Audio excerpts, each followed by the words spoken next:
ሰላም ጤና ይስጥልን ክብራትና ክብራን የክፋ ቴሌቪዥን ተከታታዮች እንደምን ቆያችሁ። ለዕለቱ የዜና ወጃ ሰዓታችን ደርሶ የመራረጥናቸውን ዜናዎች ይዘን ቀርበናል። ከዜናዎቹ ጋር ምህረት አብርሃኑ ቆይታ አደርጋለሁ። የ1446ኛው የኢድ አልፈጥር በዓል ያለምንም የጸጥታ ችግር ተከብሮ መጠናቀቁን የከፋ ዞን ፖሊስ መምሪያ አስታወቀም። የመምሪያው አዛዥ ኢንስፔክተር አጥናፉ አባተ በእስልምና እምነት ተከታዮች ዘንድ ከሚከበሩ ታላላቅ በዓላት አንዱ የሆነው የኢድ አልፈጥር በዓል ያለምንም ጸጥታ ችግር እንዲጠናቀቅ ከሚመለከታቸው አካላት ጋር በቅንጅት መሰራቱን ተናግረዋል። ይህም በዓሉ በዞኑ ሁሉም ወረዳዎችና የከተማ አስተዳደሮች በሰላም ተከብሮ መዋሉን ገልጸዋል። ለተግባራዊነቱ ለሰሩ የዞንና የከተማ አስተዳደር እስልምና ጉዳይ ምክር ቤት አመራሮች፣ ወጣቶች፣ የእምነቱ ተከታዮችና ለሁሉም የጸጥታ አካላት ምስጋና አቅርበዋል። ሰላምን ማጽናት ለአንድ ወገን የሚተው ተግባር እንዳይደለ የገለጹት ኢንስፔክተር አጥናፉ ዜጎች ሰላምን መደበኛ ተግባራቸው ሊያደርጉ እንደሚገባም አሳስበዋል። ኢንስፔክተር አጥናፉ ለመላው የእስልምና እምነት ተከታዮች እንኳን ለ1446ኛው የኢድ አልፈጥር በዓል በሰላም አደረሳችሁ ሲሉ መልእክታቸውን አስተላልፈዋል። ዘገባው በደቡብ ሬዲዮና ቴሌቪዥን ድርጅት የቦንጋ ቅርንጫፍ ጣቢያ ነው። ሰላምን መጠበቅና የማጽናት ተግባር በትጋት መከናወን እንደሚገባ በቦንጋ ከተማ የሚኖሩ የእስልምና እምነት ተከታዮች ተናገሩ። የእምነቱ ተከታዮች የ1446ኛው የኢድ አልፈጥር በዓል በሰላም እንዲከበር የድርሻቸውን መወጣታቸውን ገልጸዋል። ዘገባው የታጀቶ ከበደ ነው። ምህረት ማሞ የ1446ኛ የኢድ አልፈጥር በዓል እርስ በርስ መደጋገፍ የታየበትና በሰላም እንዲከበር ሁሉም የድርሻውን የተወጣበት ነው ያሉት አስተያየት ሰጪዎቹም ይህን ተግባር ሁልጊዜም መከናወን እንደሚገባም ተናግረዋል። ኢድ አልፈጥር ያው አላህ ዒድ ብሎ ስላዘዘው ዒድነቱን እናከብራለን እንጂ ብዙ በተለይ እድሜ ከፍ ያሉ ሰዎች ረመዳን በመውጣቱ ሐዘንተኞች ነን። ያ ደግ ስራ ተቋረጠ፣ ሰደቃው ተቋረጠ፣ ቁርአኑ ይቋረጣል። አሁን እንደ ድሮ መፋቀር መዋደዱ ይቀንሳል። ረመዳን ሸይጣን ስለታሰረ ልጆቻችን ወንድም እህቶቻችን ሁሉም ለአላህ እጁን የሰጠበት ነው። ያ ዛሬ ደግሞ ሸይጣን ይፈታል። አላህ ከዛ ነጃ የምንወጣው አላህ ያርገን። እንደ ቦንጋ ከተማ አስተዳደር የተሰሩ ብዙ ስራዎች አሉ። ከነዚያ ስራዎች አንጋፋ ምንድነው? ሰላም ማስጠበቅ ነው። ሰላም ላይ ዱዓ በየመስጂዱ እንዲደረግ አዘን ሲደረግም ነበረ። አልহামዱሊላህ ረቢል ዓለሚን። እንግዲህ ቦንጋ እንደምታውቁ በሰላም ነው የምታውቁና በመቀጠል ደግሞ በዚህ ረመዳን ትልቁ የሚሰራው ስራ ሁሌ ቢሰራም ግን በበለጠ የተሰራው ምንድነው? ምስኪኖች መርዳት ነው። የተቸገሩት እንዲሆችን መርዳት ላይ ብዙ ስራ ተሰርተዋል ብዬ ነው የሚያምነው። እስካሁን ከጾምናቸው ጾሞች ትልቅ የሚያደርገው እንደዛም ደግሞ የለውጥ ረመዳን ነው ብለን የምናስበው በዚህ ነው ማለት ነው። በመጨረሻም እነዚህ አሁን በዚህ የተለመደው ምስኪን መርዳት ሁሌ ተግባራችን ባህላችን ማድረግ አለብን እያልኩኝ እንደዛው ለቦንጋ ከተማ አስተዳደር ላሉ ለእስልምና እምነት ተከታዮች እንኳን አደረሳችሁ፣ እንደዛው በመላ ዓለም ላሉ ሙስሊሞች እንኳን አደረሳችሁ ለማለት እወዳለሁ። በሰላም ጉዳይ ላይ ሁሉም አጽንኦት በመስጠት መስራት አለበት ያሉ ደግሞ የደቡብ ምዕራብ እስልምና ጉዳዮች ምክር ቤት ህዝብ ግንኙነት ኡስታዝ ሸረፈዲን ኑሩ ናቸው። ሰላም የሁሉም ነገር መሰረት ነው። ሰላም የኢስላም መገለጫም ጭምር ነው። እስላም የሰላም መገለጫ ነው። ስሙም ራሱ እስላም የተባለው ሰላም ነው። ከሰላም ከሚል ምንጭ ነው የመጣውና በየአካባቢያችን ሰላማችንን የማስጠበቅ ዘብ የመቆም ኃላፊነት የሁላችንም ነው መሆን ያለበት ማለት ነው። ከዚህ አንፃር በክልላችን ያሉ የሙስሊም ማህበረሰቦች ከጎረቤቶቻቸው ጋር ሰላም መሆን አለባቸው። ከቤታቸው ጋር ሰላም መሆን አለባቸው። ከሰላም ከሚሰራ አካል ጋር ሰላምን አብሮ መስራት አለባቸው። የሰላም ጉዳይ ለማንም የሚተው አይደለም፣ ለመንግስት ብቻ የሚተው ሳይሆን ለሁላችንም ጭምር ስለሆነ ይህንን የሰላሙን ጉዳይ በደንብ አጠንክረን ልንሄድ ይገባል የሚል ነው። በለውጡ መንግስት በርካታ ጥያቄዎች እንደተመለሱላቸው ኡስታዝ ሸረፈዲን ገልጸዋል። እንደ ክልል እስልምና ጉዳይ አንድ መልእክት አለን። ይህም መልእክት ምንድነው? የለውጡ መንግስት ከመጣ ወዲህ አብይ አህመድ ከመጡ ወዲህ ለእስልምና ብዙ ነገር አድርጓሉ። እስልምና ላይ ያልተመለሱ ጥያቄዎች እንዲመለሱ ተደርጓል። ከዚህ ውስጥ ደግሞ አንደኛውና ዋነኛው መጅሊስ በአዋጅ እንዲጸድቅ ጥያቄ ሲቀርብ ነበር በተደጋጋሚ። በዚህ ለውጡ መንግስት ነው ምላሽ ያገኘውና ይሄ የለውጡ መንግስት ደግሞ የለውጡ መጅሊስ 3 አመት ሆኖታል። ከ3 አመት በኋላ ምርጫ አካሂዷል። ይህ ምርጫ ደግሞ በዚህ አመት የመጨረሻ ስለሚሆን ነሐሴ መጨረሻ ስለሚሆን ይህ ምርጫ ከመስጊድ ጀምሮ ስለሚካሄድ የክልላችን ሙስሊም ማህበረሰብ በመስጊዱ የሚመርጠውን ካሁኑ ማዘጋጀት አለበት። በተለይ ከዑለሞች ማንም መምረጥ እንዳለበት፣ ከምሁራን ማንም መምረጥ እንዳለበት፣ ከሴቶች ማንም መምረጥ እንዳለበት፣ ከነጋዴዎች ከወጣቶች ማንም መምረጥ እንዳለበት ካሁኑ ቅድመ ዝግጅት እንዲያደርግም ጭምር እናሳስባለን። የብልጽግና ፓርቲ ኢኒሼቲቭ የሆኑ የልማት እንቅስቃሴዎች ውጤታማ እንዲሆኑ ወጣቶች የድርሻቸውን መወጣት እንዳለባቸው ተገለጸ።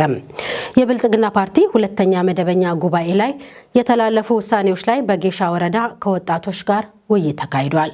በላቸው በላይ ከስፍራው ላደረሰን ዘገባ ምህረት ማሞ። የጌሻ ወረዳ የመንግስት ዋና ተጠሪና የብልጽግና ፓርቲ ቅርንጫፍ ጽህፈት ቤት ኃላፊ አቶ አንድሰው አለማየሁ በመድረኩ ባስተላለፉት መልእክት ብልጽግና ፓርቲ ቃልን ወደ ተግባር በመቀየር የወጣቱን ችግር ደረጃ በደረጃ እየቀረፈ መምጣቱን ገልጸዋል። ወጣቱ የብልጽግና ፓርቲ ያስጀመረውን ኢኒሼቲቭ በውጤታማነት እንዲቀጥል ተቀራርበው መስራት እንዳለባቸው አሳስበዋል። የጽህፈት ቤቱ ኃላፊ አክለው ከቅርብ ዓመታት ወዲህ የተጀመሩ ተስፋ ሰጪ ውጤቶች በታየበት የልማት ትሩፋት ስራ ውስጥ ወጣቱ በሙሉ አቅም በመሳተፍ ተጨባጭ ለውጥ ማስመዝገብ እንዳለባቸው አክለዋል። ኃላፊው በብልጽግና ፓርቲ ወጣቶች በፖለቲካ በኢኮኖሚና ማህበራዊ ዘርፎች ተጠቃሚነታቸው እንዲረጋገጥ የተጀመረው ተግባር ከመቼውም ጊዜ በላይ አጠናክሮ እንዲቀጥሉ አስረድተዋል። ፓርቲው ሰው ተኮርና የህዝብ ፍትሃዊ ተጠቃሚነትን ለማረጋገጥ እየሰራ ነው ያሉት አቶ አንድሰው ከነዚህም ማሳያ የሚሆነው በክረምት ወራት የበጎ ፈቃድ አገልግሎት ከሚሰሩ ስራዎች በተጨማሪ ለአቅመ ደካሞች፣ ለአረጋውያንና ድጋፍ ለሚሹ ህብረተሰብ ክፍሎች የሚያደርጓቸው ድጋፍ መሆኑን ጠቅሰዋል። በሁለተኛው ብልጽግና ፓርቲ መደበኛ ጉባኤ ላይ የተቀመጡ ውሳኔዎችና አቅጣጫዎች በሚፈለገው መልክ እንዲተገበሩ ወጣቶቹ በልዩ ትኩረትና ተነሳሽነት በሚጠበቅባቸው ኃላፊነት መወጣት እንዳለባቸው አቶ አንድሰው ገልጸዋል።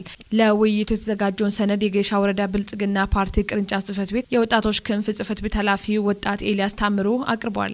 በሰነዱ ወጣቶች የገዢ ትርክትን ግንባታ ማጠናከር፣ ህብረ ብሔራዊ አንድነት እንዲጠናከር ማድረግና የሰላም ግንባታ ላይ ግንባር ቀደም ተዋናይ መሆን እንዳለባቸው ወጣት ኤልያስ ባቀረበው ሰነድ ተመላክቷል። በመድረኩ የጌሻ ወረዳ ብልጽግና ፓርቲ ቅርንጫፍ ጽህፈት ቤት የመንግስት ረዳት ተጠሪ የፖለቲካና ህዝብ ግንኙነት ዘርፍ ኃላፊ ወይዘሮ ህብረት ተካን ጨምሮ ሌሎች ባለድርሻ አካላት ተሳታፊ ሆነዋል። ተማሪዎች በሀገር አቀፍ ፈተና የተሻለ ውጤት ማስመዝገብ እንዲችሉ እየተደረገ ያለውን እንቅስቃሴ የሚመለከተው ሁሉ መደገፍ እንዳለበት የከፋ ዞን ትምህርት መምሪያ አሳሰበም። የመምሪያው ኃላፊ አቶ ሙሉጌታ መሸሻ ጥራት ያለው ትምህርት ለትውልዱ ለመስጠት የተሻለ ጥረት እየተደረገ መሆኑን ተናግረዋል። ሀብታሙ ወልደስላሴ ያዘጋጀውን ዘገባ ምህረት ማሞ ታቀርበዋለች። የመምሪያው ኃላፊ አቶ ሙሉጌታ መሸሻ ችግሩን ለመፍታት ከመምህራን፣ ከርዕሰ መምህራን፣ ከተማሪ ወላጆችና ከተማሪዎች ጋር ውይይት በማድረግ በጋራ መስራት እንደሚያስፈልግ ከመግባባት መድረሱንም ገልጸዋል። ሁሉም ያለበትን ኃላፊነት እንዲወጣ አቅጣጫ ተቀምጦ ተማሪዎች ሀገር አቀፍ ፈተናን በራሳቸው ሰርቶ ማለፍ እንዲችሉ በልዩ ድጋፍ የማብቃት ስራ እየተሰራ መሆኑን ገልጸዋል። ለተማሪዎች ከመደበኛ ክፍለ ጊዜ ውጪ የማጠናከሪያ ትምህርት በቀንና በማታ እየተሰጠ መሆኑን ተናግረዋል። ሁሉም ተማሪዎች ወደ ከፍተኛ ትምህርት ተቋማት ማስገባት የሚያስችል ውጤት ማስመዝገብ አለባቸው የሚል እቅድ ተይዞ ሁሉም ጊዜያቸውን ትምህርት ቤት በማሳለፍ እንዲያጠኑ ጥረት እየተደረገ መሆኑም ተናግረዋል። ልዩ ተሰጥኦ ያላቸውና በትምህርታቸው የተሻሉ ተማሪዎችን ተቀብሎ ለማስተማር አዳሪ ትምህርት ቤቶችን በማደራጀት ወደ ስራ መገባቱንም አስረድተዋል። የተማሪዎቹን ውጤት ለማሻሻል የተጀመሩ ሁሉ አቀፍ ጥረቶችን አጠናክሮ መቀጠል እንደሚያስፈልግም አሳስበዋል። የትምህርት ግብዓቶችን ማሟላት፣ የመምህራንን አቅም ማጎልበት፣ የትምህርት ክፍለ ጊዜን በአግባቡ መጠቀምና የፈተና አሰጣጥ ስርዓትን ማሻሻል ላይ ትኩረት መሰጠቱንም ገልጸዋል።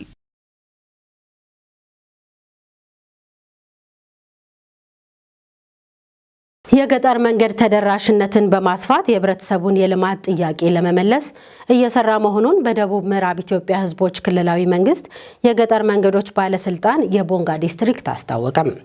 ከቦንጋ አውራዳ የገጠር መንገድ ጥገና ተጠናቆ ለአገልግሎት ክፍት በመሆኑ መደሰታቸውን የአካባቢው ነዋሪዎች ገልጸዋል። ማርሸት ሰይፉ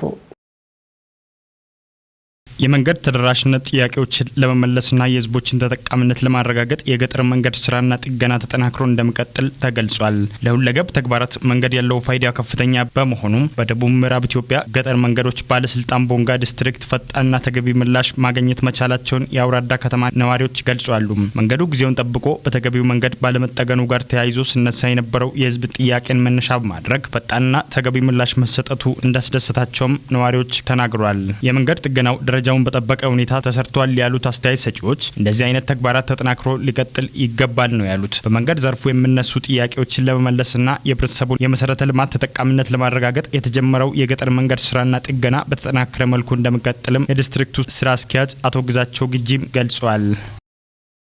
በበጀት ዓመቱ የተያዘውን የገቢ እቅድ በ11 ወራት ለማከናወን የተጀመረውን እንቅስቃሴ የተሳካ ለማድረግ ሁሉም መስራት እንዳለበት በቦንጋ ከተማ የገቢዎች ጽህፈት ቤት አሳሰበም።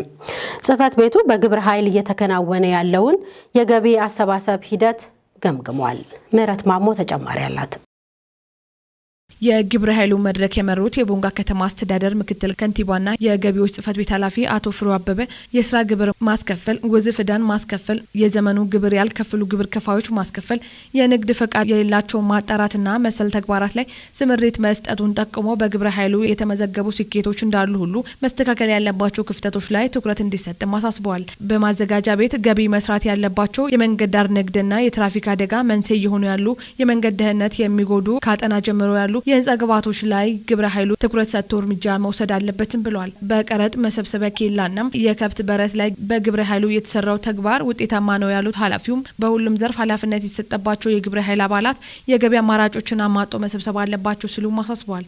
በተለያዩ የመንግስት ተቋማት በግንባታ ተቋራጭ ስራ ለተሰማሩ አካላት የስራ ግብር እንዲከፍሉ አሰራር ስርዓቱ በጠበቀ መልኩ የቀረበውን ህጋዊ ትዕዛዝ ተቀብሎ ቦንጋ ዩኒቨርሲቲ ውስጥ ያሉ 3 ተቋራጮች ብቻ መሆናቸውን ገልጸው ተግባራዊ ያላደረጉ ላይ ጽህፈት ቤቱ በህጉ መሰረት እርምጃ ለመውሰድ እንደሚገደድም ተናግሯል። የእስካሁኑ የበጀት ዓመት አፈጻጸም 86.6% መድረሱን ያብራሩት አቶ ፍሩ አበበም የበጀት ዓመቱን ገቢ እቅድ በ11 ወር ውስጥ ለማጠናቀቅ ከመቼውም ጊዜ በበለጠ ሁኔታ ትኩረት ሰጥቶ መስራት እንዳለበትም አሳስበዋል። በመደበኛ ገቢ ውዝፍ ዕዳ ያለባቸው 42 ንግድ ተቋማት ታሽገው ከነዚህም 38 ድርጅቶች ህጋዊ ግዴታቸውን በመወጣት 1,611,772 ብር ከ27 ሳንቲም ገቢ መገኘት መቻሉንም ተናግሯል። የገቢ ውክልና ወስደው ከሚከፍሉት ተቋማት መካከል ከትምህርት ቤቶች፣ ከጸጥታ ጽህፈት ቤት በወሳኝ ኩነት አማካኝነትና ከመንገድና ትራንስፖርት ጽህፈት ቤት 1,912,253 ብር ገቢ መሰብሰቡን የተናገሩት ምክትል ከንቲባው ትምህርት ቤቶቹ የሰበሰቡትን ገንዘብ ለመንግስት በማሳወቅ ለራሳቸው እንደሚጠቀሙ አስገንዝበዋል። ሌሎች የገቢ ውክልና ያለባቸው ተቋማት ላይ ቀጣይ ግብረ ኃይሉ አጠናክሮ እንደሚሰራ የተናገሩት አቶ ፍሩ ተቋማት የተሰበሰቡ ገቢዎችን በራሳቸው ሪፖርት ማድረግ ልምድ ሊኖራቸው ይገባልን ብሏል። ግብረ ኃይሉ በመደበኛ ውዝፍ ዕዳ 3,224,025 ብር ከ27 ሳንቲም በማዘጋጃ ቤት ገቢ 491,272 ብር ከ43 ሳንቲም በመሰብሰብ በአጠቃላይ 4,015,299 ብር ከ40 ሳንቲም ስምሪት በተሰጠው በ4 ቀን ውስጥ መሰብሰብ መቻሉን ተናግረዋል። በ4 ቀናት ውስጥ ካከናወኗቸው የአፈጻጸም ሪፖርት ከግብረ ኃይሉ አባላት የተወክለው አቅርበው ውይይትም ተደርጎበታል። በውይይቱ ተቀናጅተው መስራት የሚያመጣው ውጤት በተግባር መታየቱን የተናገሩት አባላቱ የገቢ ምንጮችን በመለየት አሟጦ መሰብሰብ ያስፈልጋልን ብሏል። በቀጣይ ግብረ ኃይሉ ትኩረት ሰጥቶ ማከናወን ያለባቸው ተግባራት ላይ አቅጣጫ የሰጡት አቶ ፍሩ አበበ የቀጣይ በጀት ዓመት የገቢ እቅዱን ታሳቢ ያደረገና አሁናዊ ገበያ ሁኔታ መነሻ በማድረግ የደረጃ ለውጥ ስራ ትኩረት የሚሰጥበት ይሆናልን ብሏል። የስራ ግብርና ቲኦቲ ሪፖርት አንዱ ነው ያሉት አቶ ፍሩ የጣሪያና ግድግዳ ግብር ለማስከፈል የተጀመረው ተግባር በሁሉም ቀጠናዎች ተጠናክሮ መቀጠል እንዳለባቸው አስገንዝበዋል። በተለያዩ ምክንያቶች የስራ ማቆሚያ ማመልከቻ ያስገቡ አካላት በተለያዩ መንገድ በተደረገው ክትትል ስራ ላይ መሆናቸውን በማረጋገጥ የስራ ማቆሚያ መሰረዙን በግልጽ ተቋሙ አሳማኝ መረጃ ካላገኘ ተጠያቂ ያለመሆኑን ተናግሯል። ማረዘሚያ ወስዶ ግዴታቸውን ያልተወጡ ግብር ከፋዮች አንዱና እነዚህም ልዩ ክትትል ግብረ ኃይሉ ማድረግ አለበት በማለት አቶ ፍሬው በአጠቃላይ በሰጡት የስራ ዝርዝር መንጠባጠብ እንደሌለበት አሳስቦ ውይይቱም ተቋጭቷል። ምርትና ምርታማነትን ለማሳደግ ከሚረዱ ግብዓቶች መካከል የአፈር ማዳበሪያ አንዱ ነው። መንግስት ዘርፉን ስኬታማ በማድረግ ከምግብ ሰብል ተረጂነት ለመውጣት ባከናወናቸው ተግባራት ውጤት ተመዝግቧል።